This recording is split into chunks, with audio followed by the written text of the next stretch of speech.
Hey everybody, welcome to a short edition of the podcast. This is focused on ideal client. Now, lots of you will roll your eyes and go, "Oh, not ideal client." You know, it's one of those tasks which a lot of people will say you need to do, and you need to find who your ideal client is.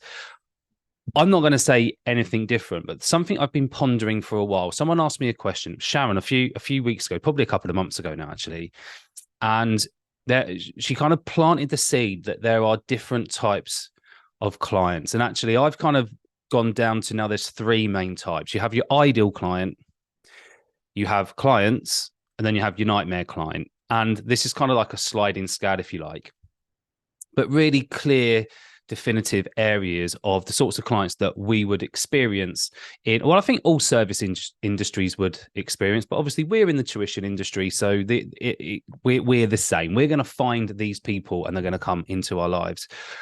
But why ponder this? What's the point of pondering like the different types of clients? Well, I don't think much changes in terms of what we need to put out there, but actually having this definition can help us when we start to look at making decisions, good decisions for our business. I'll give you an example. We know who our ideal clients are. If you're an experienced tutor, you already know who they are. You may not have put the work in place, but if I said to you, imagine like the best family or child or parent you've ever worked with that's come into your tuition business, you've made a massive difference to their lives.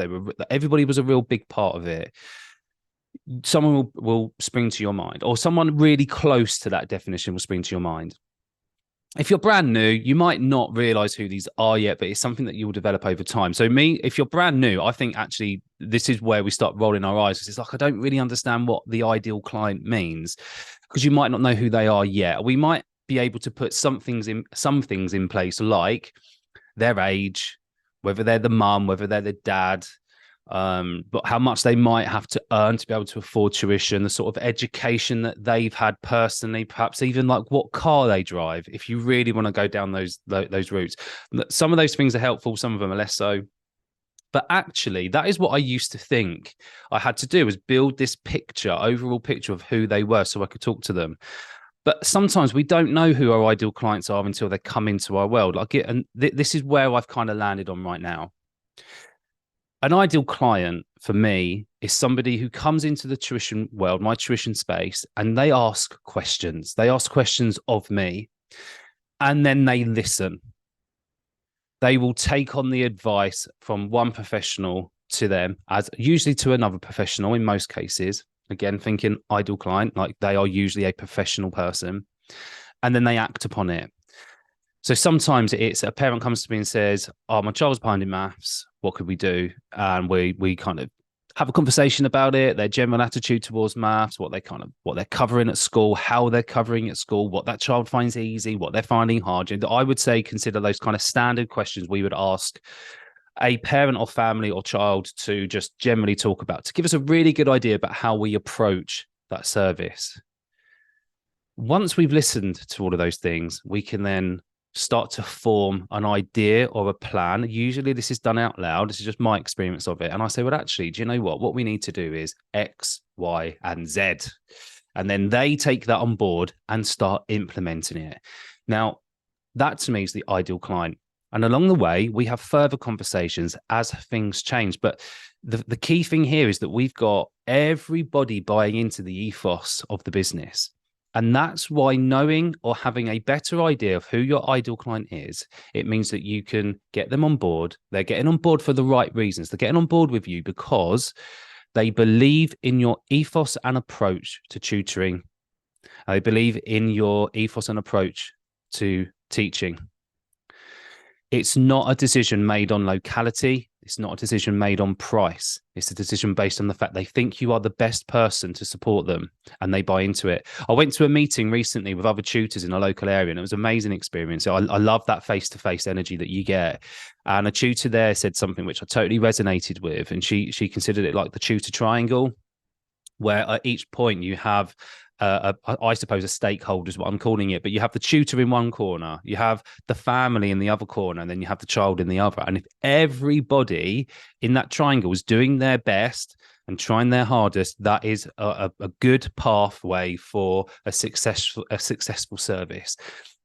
They are your ideal clients when you get them into that tutor triangle. Let's compare that to a client. So we have our ideal client now, fairly well defined. In the middle, we have our clients, the ones who perhaps have considered other things before hiring you as a tutor. Perhaps they've compared how far away the other tutors are, and you are just the easiest one. You know, they're not really worried about the ethos and approach. They just need this service happening. Maybe it's because it's an exam. Maybe it's because they know they need to jump up a couple of grades, and they just think, like, let's put some time in there. That like, this person becomes is recommended. I like their website, but actually it's really close to me. The price is okay, and that's it. Or perhaps it's just a financial thing. Perhaps you are on the lower end of the pricing in your area, and you're being chosen for that reason. And they've not really got into or gone deep into the ethos of the teaching. It's just that it suits a different measurement point for them, which could be locality and it could be price. There would be the main two.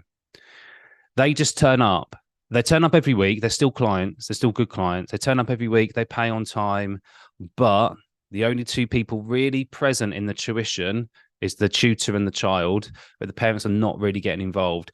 And do you know what? That's okay. And actually, like, not everybody you come into your business and find are going to be those ideal clients.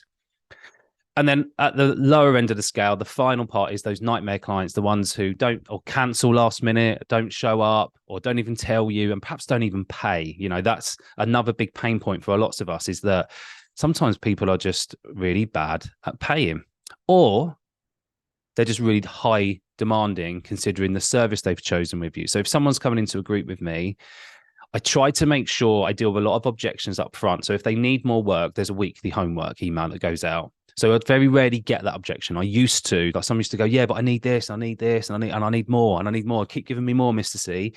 And that becomes quite tiring and actually time consuming. They're not really paying for that time. They're paying for the value you provide. So I try to make sure I deal with those things up front. But we still get nightmare clients. But what's the purpose of splitting this down into 3 sections? Because what changes? Not a lot, really. I think what's changed for me is my mindset around these things. I'm actually a little bit more comfortable now with those who are just clients. I'm not going to go and force that issue. Those who are ideal clients get the most out of the service. And I make sure everybody has the same treatment. But if I know a parent comes in and just drops off and picks up, and I don't really get that interaction, I just make sure that the child gets the best service in the same way as everybody else. But the ones who are ideal clients, I make sure I'm talking to them, because our ideal clients buy into everything. But there's one other thing an ideal client does, and that is they share their experiences. So if you really look after them, they're the people who actually help you grow. That in that organic way, that word of mouth. And I'm not saying that the clients in the middle don't share about you, because they probably do. But our ideal clients are the ones you give your leaflets to. Your ideal, and this is what I was pondering more and more after myself and Sharon spoke, who actually shared. Sharon was the one who planted this seed in my head, and she said, you know, the ideal client was the hairdresser who had the drawer in front of her, had her ideal client sat. In the hairdressers, someone would come and sit in the hairdresser's chair, and the hairdresser would hand out the cards and the leaflets and go, "What, you need tuition? Look, Sharon's up the road. Look, here's her card." And that's how you can grow your business, by using the idea of the ideal client. There are ways of building your ideal client. There's the ways that I would share my course, which would be, you know, draw a picture. Doesn't have to be, it could be stick person. Doesn't have to be like this detailed thing. But actually, what you want to do is try and think at the most basic level. Who am I talking to? If you have an idea of who you are talking to, videos become easy. The content that you write become easy, because you're just thinking, like, what would I say to that person if they was in front of me?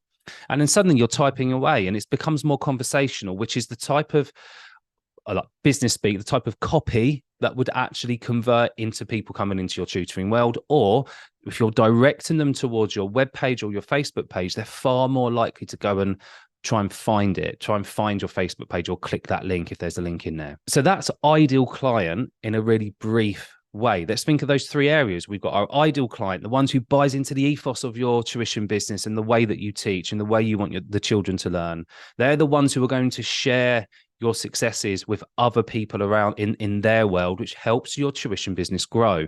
We need to make sure that when we're sending messages out, we're thinking of that ideal client.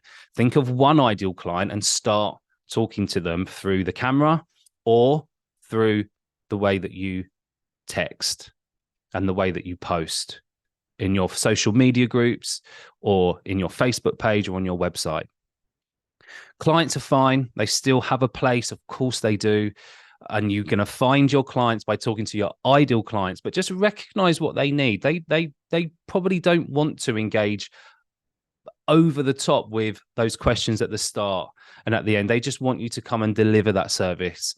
That's fine. Be happy with that. They might still share your service, but it won't be in the same way your ideal client does. And then try to avoid the nightmare clients, or at least try to filter them out before they get to the purchase decision. You know, the ones that give you red flags, that say that kind of things come up like, are they going to pay? Aren't they going to pay? Are they going to show up? If they hire you and those things start to happen, you need to try and move them on as quick as you can. Right, that's it for me. It's a very quick edition of the podcast. I really hope this helps. I know ideal client is something which a lot of us will struggle with. We can overthink it and overplay it in our minds. Essentially, you pick one person and you start talking to them and your business will grow. Good luck with everything. If you need me, you know exactly where I am, and I will speak to you all very soon.